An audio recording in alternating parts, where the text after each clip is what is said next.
நல்லதா 4 விஷயம். 1, வாழ்க்கை ஈஸியாக இருக்கணும்னு ஆசைப்பட்றீங்களா? ரொம்ப சிம்பிள். நீங்கள் ஸ்ட்ராங் ஆகிடுங்க. வாழ்க்கையில் நடக்கக்கூடிய விஷயங்கள் எல்லாம் நமக்கு ஏற்ற மாதிரி சாதகமாக அமையணும் அப்படின்னு நினச்சா அது ஒர்க் அவுட் ஆகாது.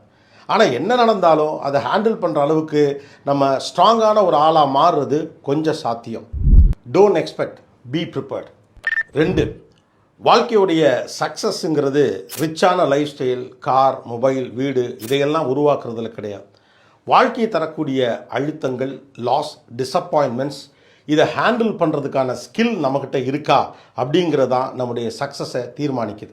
ஏன்னா என்னதான் நீங்கள் வசதி வாய்ப்புகளை உருவாக்குனாலும் ஒரு சின்ன சறுக்கல் ஏற்பட்டால் கூட நாம் சரிஞ்சு போயிடுவோம்னா நாம் சக்ஸஸ்ஃபுல்லான ஆளாக இருக்க வாய்ப்பே இல்லை. 3, வாழ்க்கை மற்றவங்களுக்கெல்லாம் நல்லா அமைஞ்சிருக்கு, நமக்கு சரியாக அமையலை அப்படின்னு பொய் சமாதானம் சொல்லியே பொழுதை கழிக்காதீங்க. உங்களுக்கு வேண்டியதை நோக்கி, வெற்றியை நோக்கி நடந்துக்கிட்டே இருங்க. ஏன்னா வாழ்க்கைங்கிறது அமைகிறதில்ல, அமைச்சுக்கிறது. 4, உங்கள் டைம் அண்ட் எனர்ஜியை தேவையில்லாதவங்கள்ட்ட கொடுத்துட்டு டயர்ட் ஆகாதீங்க. அவங்க டிசர்விங்கான ஆளான்னு பாருங்கள்.